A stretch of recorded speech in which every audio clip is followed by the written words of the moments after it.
Voy a rogar que abramos nuestras Biblias en el primer libro de Reyes. Hoy vamos a estar ahí esta mañana, capítulo 13, versículo 11. Y dice así la bendita palabra de Dios, leída en el nombre del Padre, del Hijo y del Espíritu Santo. Moraba entonces en Betel un viejo profeta, al cual vino su hijo y le contó todo lo que el varón de Dios había hecho aquel día en Betel. Le contaron también a su padre las palabras que había hablado al rey. Padre, te ruego que bendigas esta palabra, que sea una bendición para el conocimiento espiritual de nuestra vida y que sea como un bálsamo, Señor, también para que nos dé fortaleza, nos dé entendimiento, sabiduría y sobre todo el balance que necesita nuestra vida espiritual, en el nombre de Jesús. Amén, Señor. Amén. Pueden sentarse, mis amados hermanos. Hay lecciones prácticas que se pueden sacar de este capítulo 13 del primer libro de Reyes. Primero, podemos ver que Dios tiene varones que le llaman al pecado, pecado. Una vez vinieron unas personas aquí que estaban en pecado y las enviaron por la razón de que dijeron: él es buena gente, no se preocupe. Pero dentro de la prédica, Dios ya me había puesto a establecer ese tópico, es decir, que a lo que es pecado hay que decirle pecado. Eso no les gustó a esas personas y se fueron. Pero la realidad es que no tenemos que agradar a la gente, sino agradar a Dios. Y si Dios me va a decir algo que a mí me desagrada, no es por ofenderme, sino es para corregirme. Porque Él quiere el bien para mi vida. Entonces, aquí vemos esto en primer lugar. En segundo lugar, hay quienes fueron instrumentos de Dios y ahora viven en la sombra y ya no les sirven. En tercer lugar, muchos creyentes rechazan el mandato que Dios da y prestan oídos a profecías falsas, a palabras falsas. El propósito de esta enseñanza es que tenemos que tener madurez para entender las profecías. Porque nosotros, cuando oímos una profecía agradable para nosotros, me habló el Señor, eso es para mí. Y nosotros tenemos que tener entendimiento y discernimiento de esas cosas. Porque Satanás dice que se disfraza de ángel de luz. El mismo Jesucristo dice en Mateo 24 que por haberse enfriado el amor en el corazón de los creyentes, muchos van a ser engañados. Nosotros tenemos que tener el sustento de la palabra, que es la que nos aclara todas las cosas.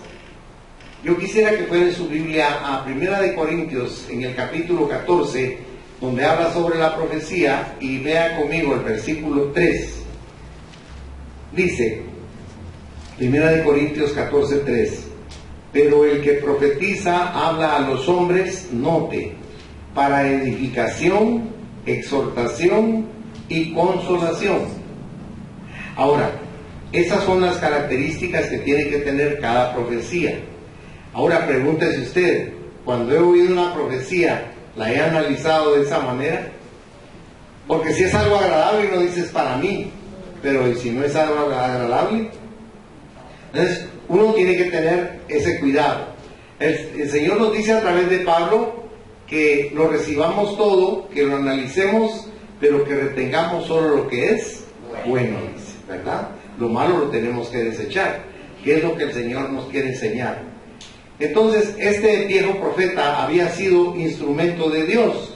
Posiblemente este hombre había aprendido en la escuela que dejó el profeta Samuel, una escuela de profetas que él dejó, y ahí estaba este hombre ahí, supuestamente profeta de Dios, pero no estaba cumpliendo con el propósito con el cual Dios le había dado un ministerio. El adjetivo viejo significa que estaba inactivo e inútil en su ministerio, en ese ministerio que el Señor le había dado.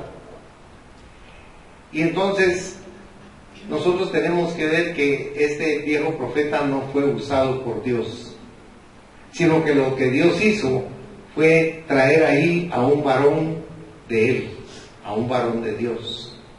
Fíjense que no dice profeta, si ustedes le ponen atención, sino dice a un varón de Dios. Porque ¿saben qué, hermanos? Es bien importante que nosotros sepamos que le pertenecemos a Dios, que somos de Dios. Porque el problema es que muchos cristianos no saben que es de Dios, ni sienten que es de Dios, pero somos de Dios. Ahora, si somos de Dios, nosotros tenemos que estar sujetos a Él, a su voluntad y a lo que nos enseña. Por eso es tan importante que leamos en el primer libro de Reyes, capítulo 13, los versículos del 1 al 6, que va a ser nuestro contexto. Y dice ahí: he aquí que un varón de Dios por palabra de Jehová vino de Judá a Betel, y estando Jeroboam junto al altar para quemar incienso, aquel clamó contra el altar por palabra de Jehová y dijo: altar, altar, así ha dicho Jehová, he aquí que a la casa de David nacerá un hijo llamado Josías, el cual sacrificará sobre ti a los sacerdotes de los lugares altos que queman sobre ti incienso, y sobre ti quemarán huesos de hombres. Y aquel mismo día dio una señal diciendo: esta es la señal de que Jehová ha hablado. He aquí que el altar se quebrará y la ceniza que sobre él está se derramará. Cuando el rey Jeroboam oyó la palabra del varón de Dios que había clamado contra el altar de Betel, extendió su mano desde el altar y dijo: prendedle. Mas la mano que había extendido contra él se le secó y no la pudo enderezar. Y el altar se rompió y se derramó la ceniza del altar, conforme a la señal que el varón de Dios había dado por palabra de Jehová. Entonces, respondiendo el rey, dijo al varón de Dios: te pido que ruegues ante la presencia de Jehová tu Dios y ores por mí para que mi mano me sea restaurada. Y el varón de Dios oró a Jehová, y la mano del rey se le restauró y quedó como era antes. Porque cuando es de Dios hay poder y se cumple todo. ¿Ustedes notaron ahí algo? Que él no le habló al rey. El varón de Dios no llegó y le habló al rey, sino que le habló al altar. Les voy a explicar rápidamente, aunque lo vamos a leer posteriormente. El rey Salomón se perdió porque se apartó de Dios, hizo lo que le daba la gana y arruinó al pueblo de Israel, como Adán, que nos arruinó a nosotros. Y el hijo que dejó era peor que él, su hijo Roboam. Entonces Dios, por misericordia, a David dejó 2 tribus para el hijo de David, para el hijo de Salomón, para Roboam. Dejó la tribu de Benjamín y la tribu de Judá, porque Jerusalén está al final y pertenece a la tribu de Benjamín. Entonces, en la parte norte quedaron 10 tribus que se le dieron al enemigo de Salomón, que era Jeroboam. Ahora, Jeroboam como rey y como político dijo: a mí no me conviene que los israelitas que están al norte bajen a adorar a Dios a Jerusalén. Se van a quedar con el hijo de David, con el nieto de David. Yo no puedo permitir eso. Entonces hizo igual que el hermano de Moisés, que Aarón. Construyó 2 becerros de oro, 2 ídolos, y uno lo puso en Dan y otro lo puso en Betel. Y construyó esos altares. No vaya a pensar que el altar era una mesita como esto, era algo grande. Él ahí estaba parado, ofreciéndole sacrificio e incienso a esos ídolos, cuando extendió la mano y la mano le fue seca totalmente, ya no la pudo mover. Y entendió que este era un varón de Dios, porque el altar se rompió en 2 y se derramó la ceniza que estaba ahí. Pero notó algo también. Ese era profeta de Dios porque dijo algo. Dijo que iba a nacer un descendiente de David que se llamaba Josías. Ahora, fíjense qué tremendo cuando es una profecía de Dios, porque 356 años después nació Josías e hizo todo lo que dijo el profeta. Porque estos eran enemigos de Dios, fueron sacerdotes falsos. Por eso tenemos que tener cuidado, porque hay mucha falsedad en los que comparten la palabra de Dios. Dios nos da a nosotros tips para que nosotros sepamos quién es de Dios y quién nos está manipulando o nos está llevando a donde nos quiere llevar. Recuerden que somos emocionales, aparte de ser espirituales. Y muchas veces hay personas que tienen una labia tremenda y convencen a las personas y las llevan por mal camino. Dice Proverbios: hay caminos que al hombre le parecen caminos buenos, ¿verdad? Pero su fin es camino de muerte, dice la palabra. Entonces Dios quiere que nosotros tengamos esta sabiduría de Él para que comprendamos lo que este hombre estaba haciendo. Ahora, por viejo profeta debemos pensar en alguien que es o que perdió totalmente su vinculación con Dios. Fue profeta, pero ella no tenía vinculación con Dios. También fue algo y ahora ya no lo era. Y también espiritualmente se estancó y se atascó, porque ella no sirvió. Si ustedes notan, él no estaba ahí porque su hijo fue el que le contó todo lo que había acontecido. En nuestro primer versículo lo leímos. Ahora, este viejo profeta vivía ahí en Betel, pero él no reaccionaba ante el pecado que veía con sus ojos que estaba cometiendo Jeroboam, ni le decía nada, sino que se estaba acomodando para ver de qué manera ganaba la voluntad del rey. Recuérdense que los intereses creados son tremendos. Por eso necesitamos la palabra de Dios, porque dice que la palabra de Dios es lumbrera a nuestro camino. Hay un dicho popular que dice: quien con una luz se pierde, ¿verdad? Y realmente la palabra de Dios es un sol, una luz enorme que nos ilumina para que tengamos la sabiduría de no dejarnos sorprender. Ahora, el medio ambiente había absorbido a este profeta. ¿Se recuerdan aquel cuento de las ranas? Las pusieron en el agua y la comenzaron a calentar y decían: ¡ah, qué rico! Agua calientita. Hasta que la sirvieron y se murieron. Porque así nos pasa a nosotros, entramos al pecado y no nos damos cuenta de que estamos en el pecado. Así estaba este varón de Dios, este supuesto profeta. Pero el pecado de Jeroboam no le alarmaba. Vean conmigo en el primer libro de Reyes, capítulo 12, los versículos del 28 al 33. Dice: y habiendo tenido consejo, hizo el rey 2 becerros de oro, y dijo al pueblo: bastante habéis subido a Jerusalén, he aquí tus dioses, oh Israel, los cuales te hicieron subir de la tierra de Egipto. Y puso uno en Betel y el otro en Dan. Y esto fue causa de pecado, porque el pueblo iba a adorar delante de uno hasta Dan. Hizo también casas sobre los lugares altos, e hizo sacerdotes de entre el pueblo, que no eran de los hijos de Leví.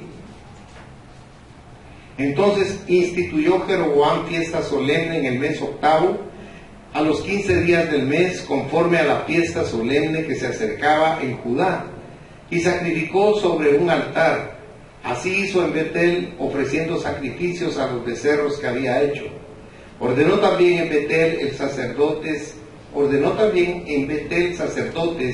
para los lugares altos que él había fabricado. Sacrificó pues sobre el altar que él había hecho en Betel a los 15 días del mes octavo, el mes que él había inventado de su propio corazón, e hizo fiesta a los hijos de Israel, y subió al altar para quemar incienso. Mire cómo el pueblo había entrado también en ese mismo sentir de pecado de este hombre, para apartarse de Dios. Usted sabe que se perdieron las tribus de Israel, ¿verdad? ¿Cuáles tribus? Las 10 tribus del norte.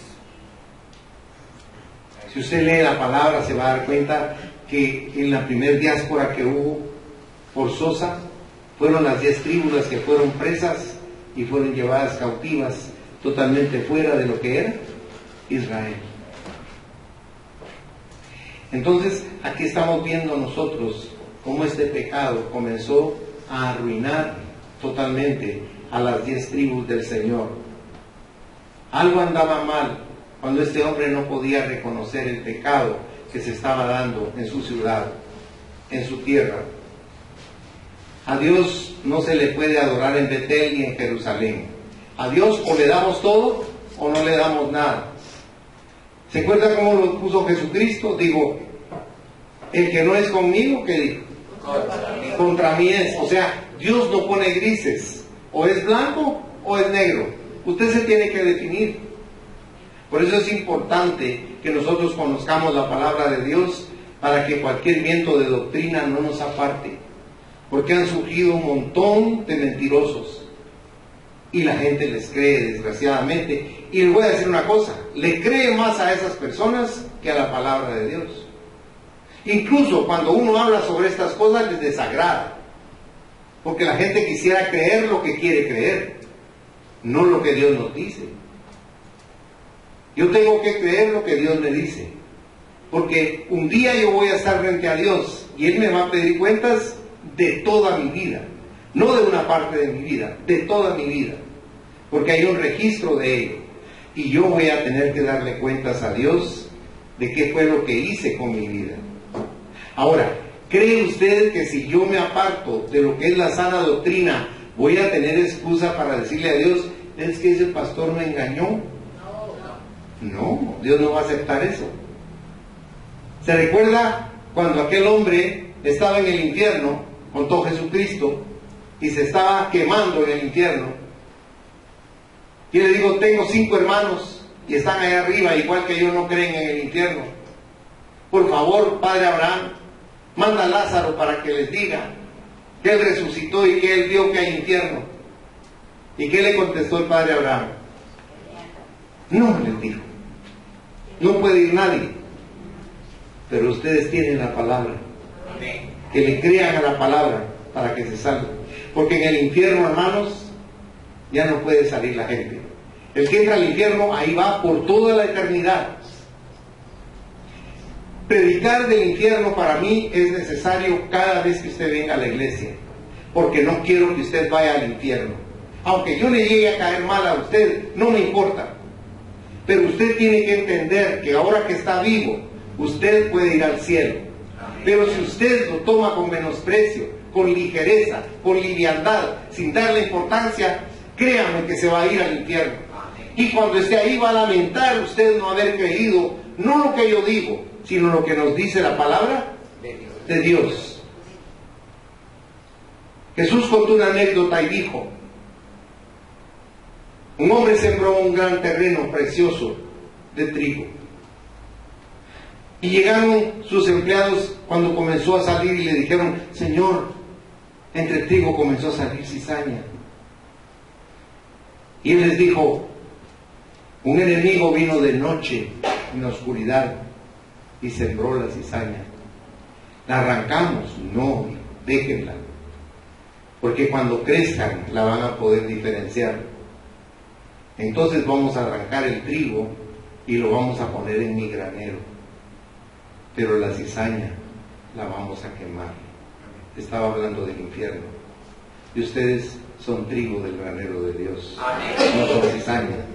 Pero es tan importante que nosotros entendamos que lo que dice la palabra no es un cuento, es una verdad que por misericordia no la revela. Pero la gente le cree más a YouTube que a la palabra de Dios. Eso es lo más lamentable, lo más triste. El que no reacciona ante el pecado, mis amados hermanos, es porque no conoce la mente de Dios. Vaya su Biblia, por favor, a 1 Corintios, y vamos a leer ahí, en capítulo 2, el verso 16. Mire cómo dice ahí. Porque, ¿quién conoció la mente del Señor? ¿Quién le instruirá?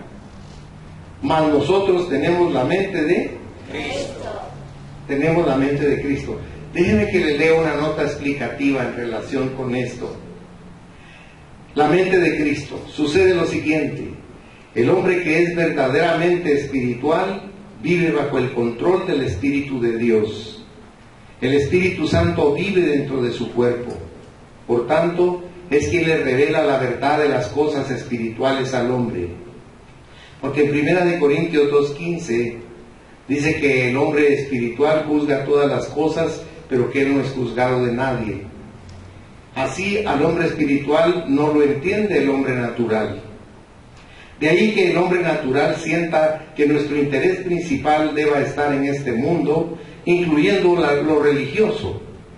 La cuestión es que el hombre natural sencillamente no comprende al hombre espiritual. Para él es un loco por pasar por alto este mundo y todas las cosas buenas que este mundo brinda al hombre. Pero el hombre espiritual tiene la mente de Cristo. Esta es la razón por la que el creyente puede discernir las cosas espirituales. Tiene la mente de Cristo.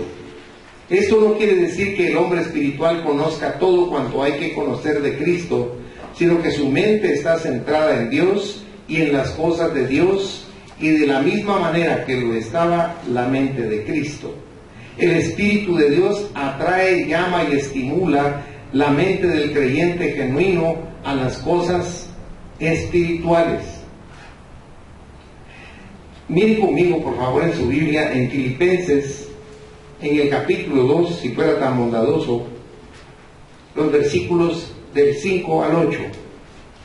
Miren lo que nos dice en relación con tener la mente de Cristo. Haya pues en vosotros este sentir que hubo también en Cristo Jesús. O sea, es algo que debemos desear, es algo que debemos anhelar y querer.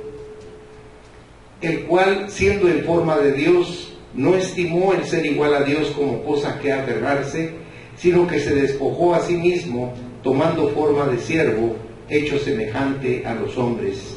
Y estando en la condición de hombre, se humilló a sí mismo, haciéndose obediente hasta la muerte, y muerte de cruz. O sea, nosotros, ¿qué es lo que tenemos que matar?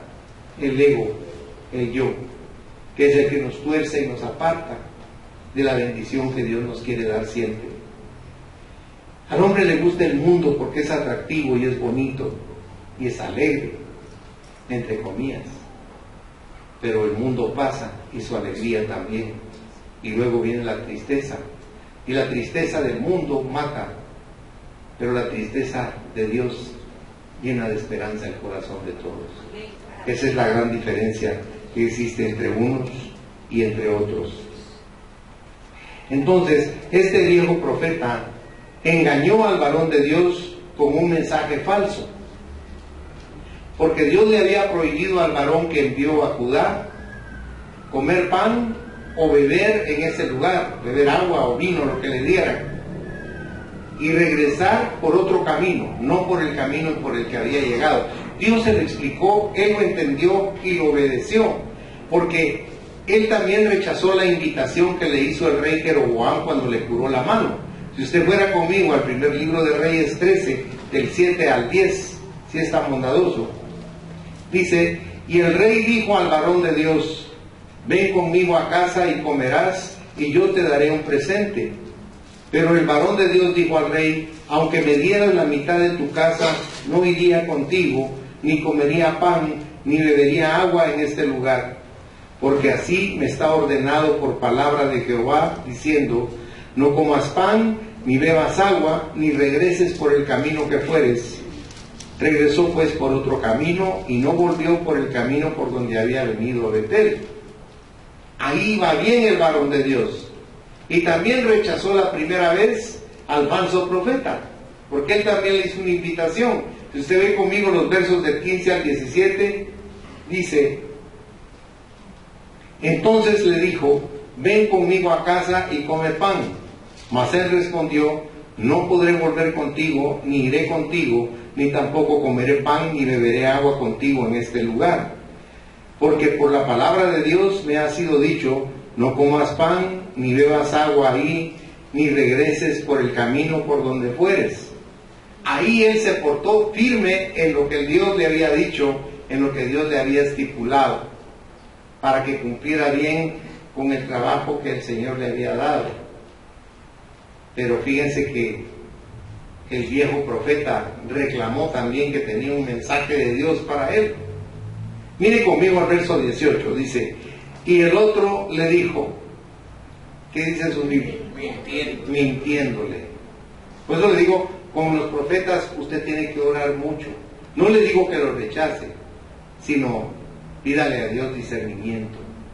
Dice: yo también soy profeta como tú, y un ángel me ha hablado por palabra de Jehová diciendo: tráelo contigo a tu casa para que coma pan y beba Agua.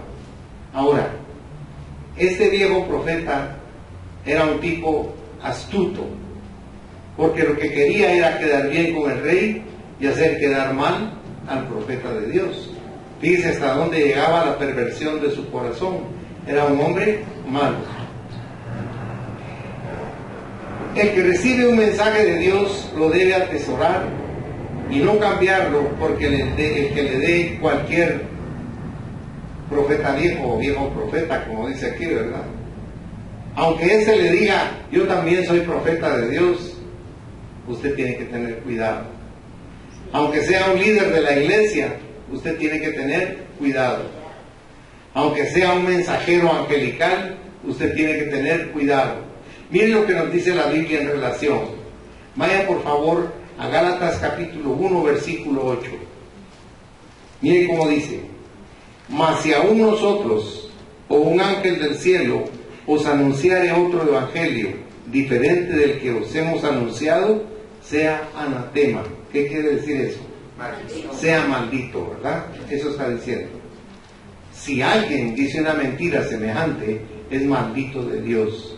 Por eso no se puede uno atrever como siervo de Dios a hablar cosas que no son de Dios. Dios dice en su palabra, dice que yo dije y yo no he dicho nada. O sea, no es simplemente decir una profecía, hermanos. Uno tiene que pensar en las consecuencias que conlleva esa profecía. Porque la persona que lo va a recibir va a entrar, como en este caso, en el pecado de ese viejo mentiroso, o en la bendición de la obediencia que el varón de Dios había observado hasta que cayó en las garras de este hombre, que lo engañó y le hizo tanto daño. Este viejo profeta usaba sus credenciales ya vencidas para engañar a este varón de Dios. Y concluyo con esto. Este viejo profeta fue el que después profetizó juicio en contra del mismo varón de Dios. Fíjense qué irónico, ¿verdad? Y qué cínico. Después que lo engañó, después que lo engatusó, él mismo lo maldijo. Lo peor es que se cumplió.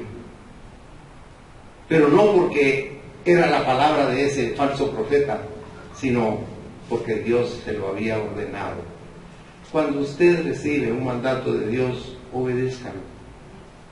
Porque Dios es amor, pero también es fuego consumidor. Con Dios no podemos jugar. La gente cree que se puede burlar de Dios, pero Dios todo lo tiene bajo su control. Él tiene el mundo en su mano. Y es bien importante que nosotros consideremos eso para nuestra vida diaria.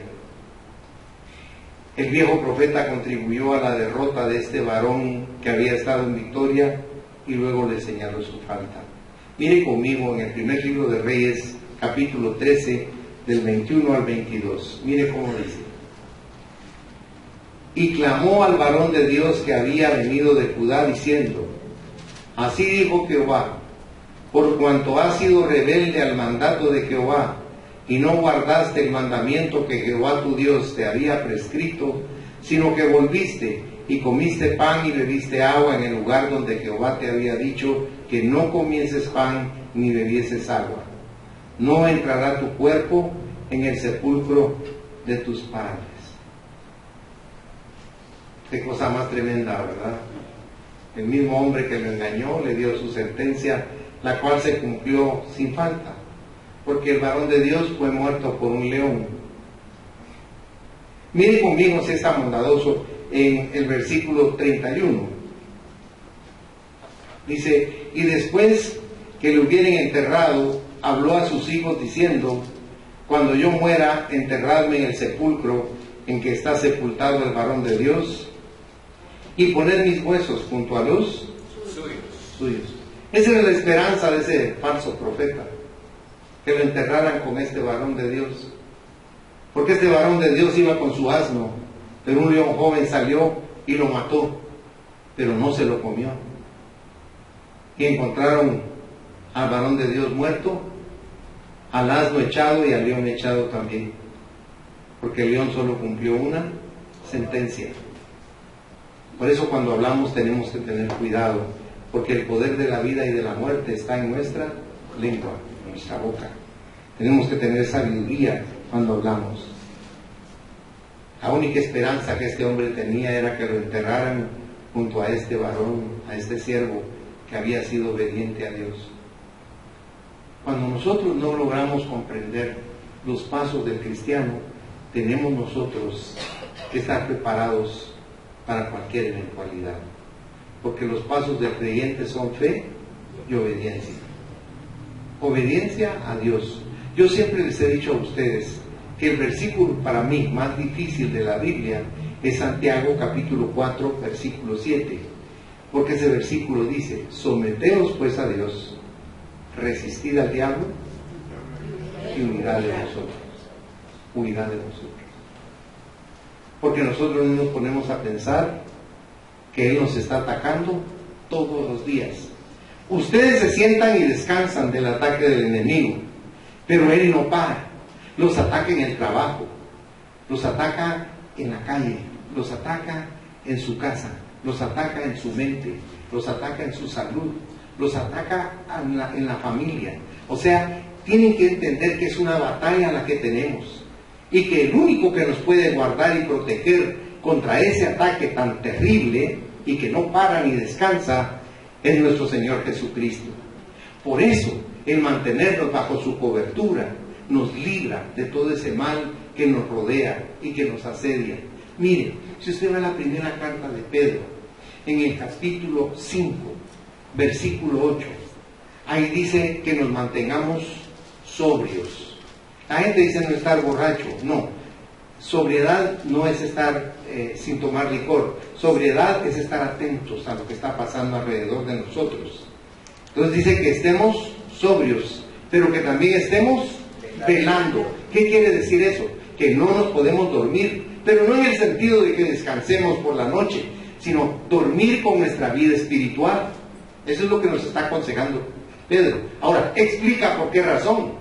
Porque dice que el león, Satanás, anda como rugiendo alrededor buscando a quién devorar. O sea, nos quiere comer a nosotros. Ahora, ¿qué puede comer de nosotros? ¿Puede comer nuestro espíritu? No. ¿Puede comer nuestra alma? No. ¿Qué come? Nuestro cuerpo.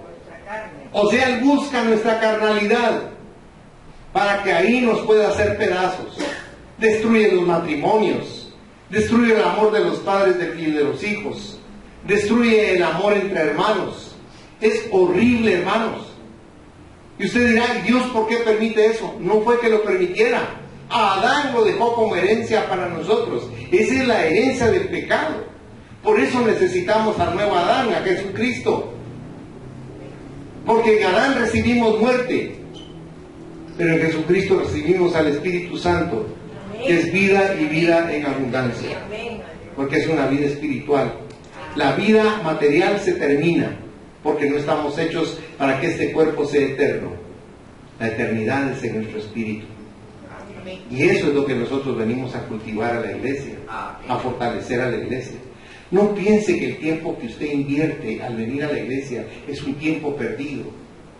Este es un tiempo en el cual usted está recibiendo de Dios lo que Dios le quería decir.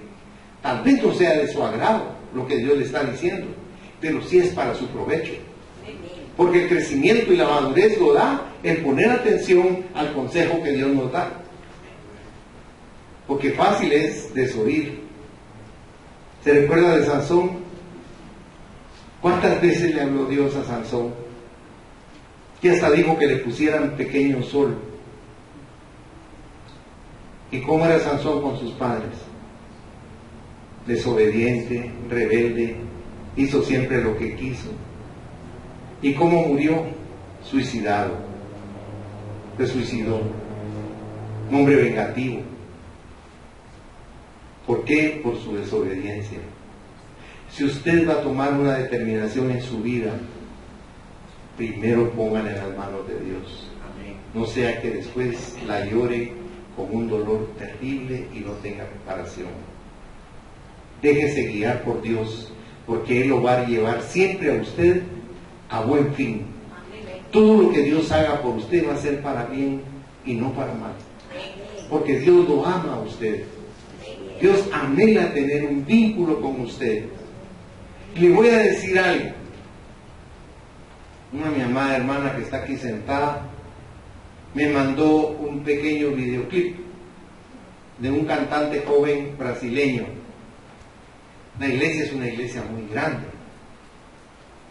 Y el canto que él entona ahí, para que lo escuche toda la iglesia, es un canto donde él les dice: Dios les manda este mensaje a cada uno de ustedes. Les dice: todos los días te he esperado en la mañana y por la noche. Todos los días he querido hablar contigo, pero no has querido. Solo quería ser tu amigo, dice Dios. Solo quería tener una relación contigo de amor, pero no te interesó.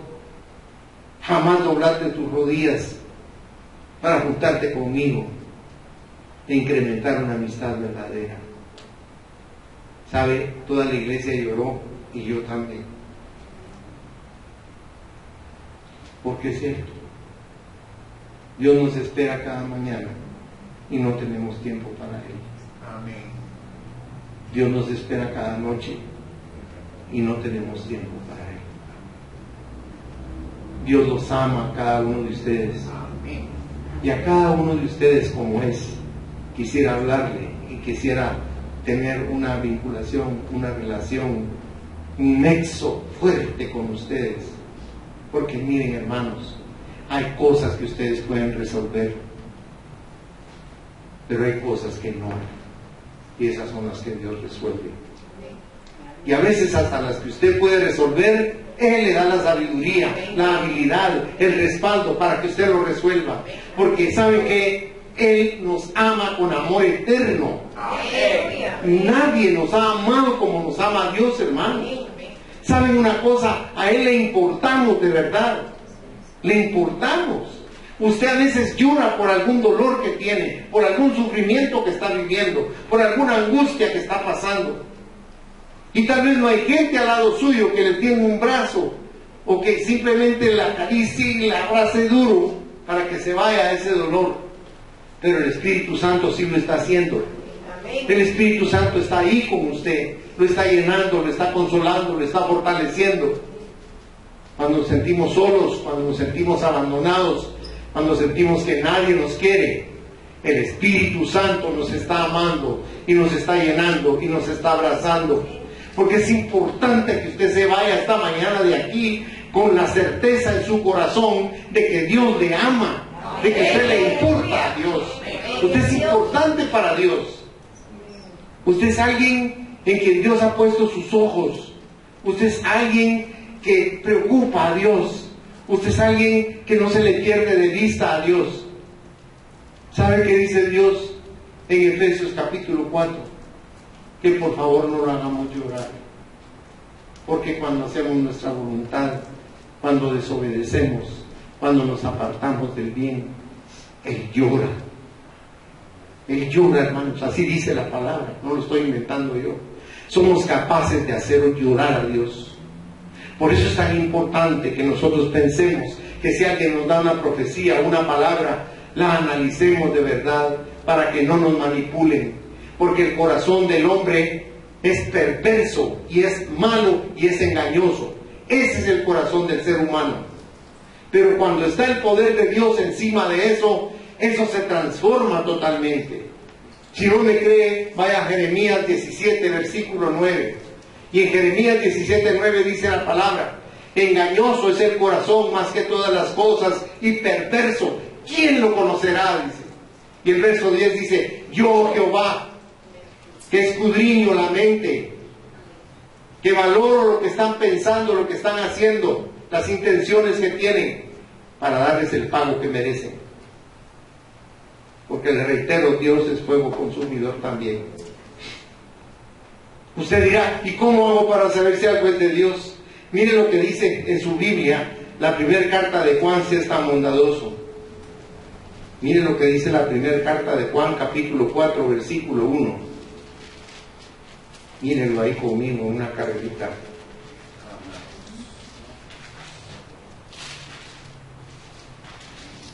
dice, versículo 1, amados, no creáis a todo espíritu, sino probad los espíritus si son de Dios, porque muchos, ¿qué dice su Biblia? Falsos profetas han salido por el mundo. ¿Quiere que le diga algo? No de ahorita. Desde hace miles de años Dios decretó que estaba en contra de los profetas falsos, en los que engañan a la gente, en los que manipulan a las personas, porque la profecía no es para eso. Usted vio lo que dice que es la profecía: para edificación, para consolación y para redarguir. Para eso es la profecía, no para manipularlo a usted y llevarlo a donde yo lo quiero llevar. Se lo voy a mostrar con la Biblia porque quiero cerrar este mensaje con la convicción en el corazón de ustedes a través de la palabra. Vaya por favor a Jeremías, capítulo 23, si es tan amable. Jeremías, capítulo 23. Y vamos a leer ahí. Miren conmigo el verso 16, porque aquí está juzgando Dios a los falsos profetas. Y aquí dice: así ha dicho Jehová de los ejércitos,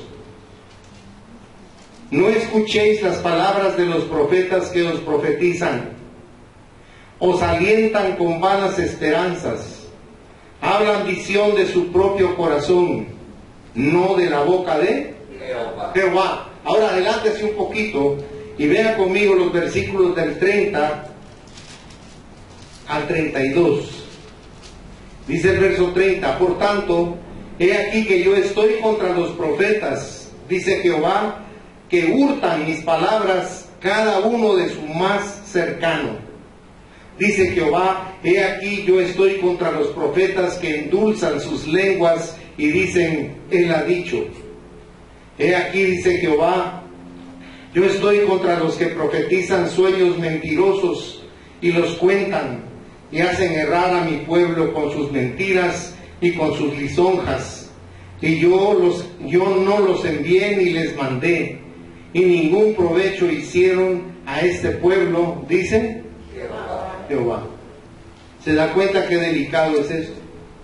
No es tan simple como parece, fíjese. Por eso el Señor seguramente me ordenó que predicara sobre esto, porque tenemos que tener sabiduría. Mire, cuando un hombre enamora a una mujer, ¿será que es veraz con ella? No.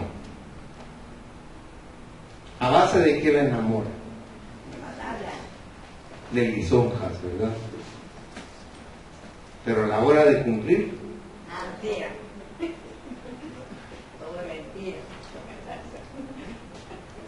bien lo saben ustedes. Jesús dijo, ustedes bien saben, pero se hacen los locos, dijo Jesús. Estoy parafraseando. Porque el Señor Jesús dijo, cuando ven las nubes con arreboles y dicen, ¡ay, va a llover!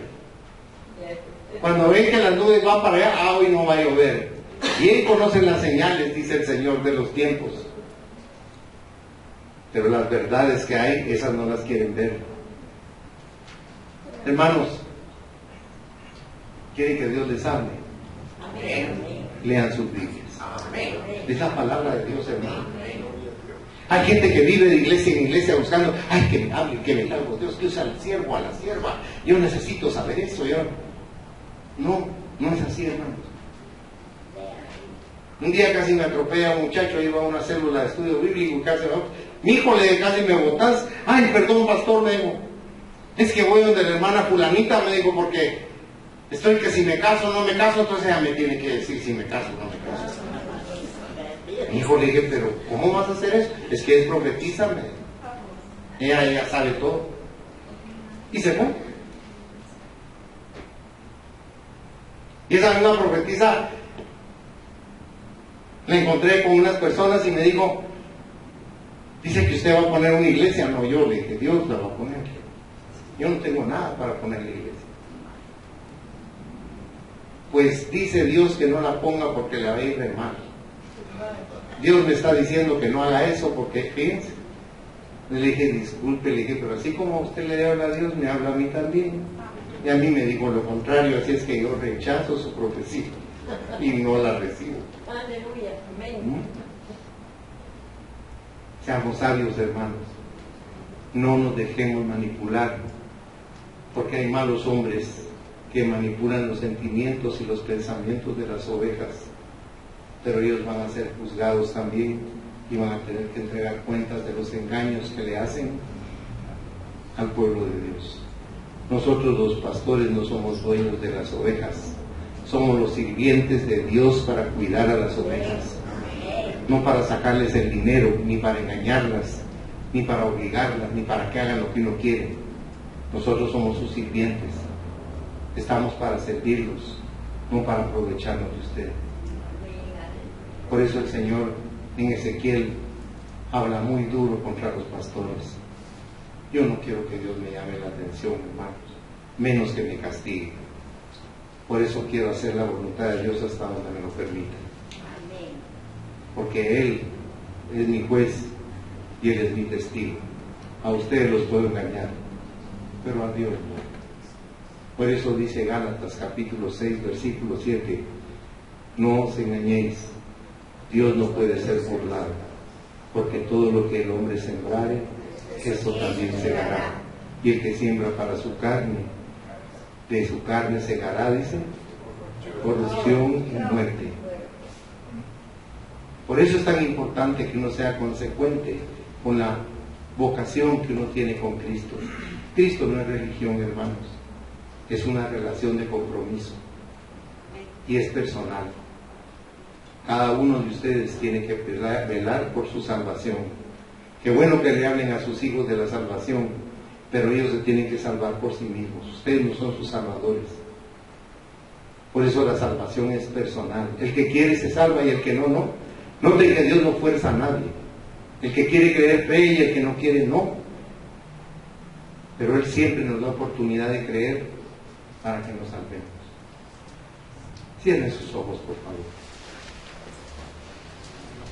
El Señor nos dice que seamos fieles con Él, que no dejemos que ningún viejo profeta venga a robar de nuestra vida la bendición y el poder que Dios nos ha dado.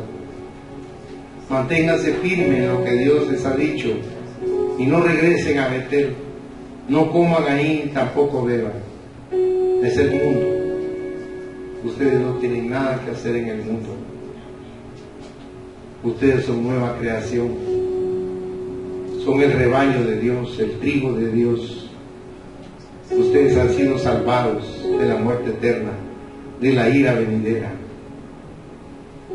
Señor, yo te pido que abras la mente espiritual de cada uno de mis hermanos y de mis hermanas esta mañana, para que la revelación poderosa de tu palabra llene sus corazones y creen una codependencia de ti y del Espíritu Santo y de tu santa palabra, para que nadie los engañe, para que nadie los desvíe de tu propósito, para que conozcan la verdad a través de tu poder, a través de tu verdad, a través de Jesucristo.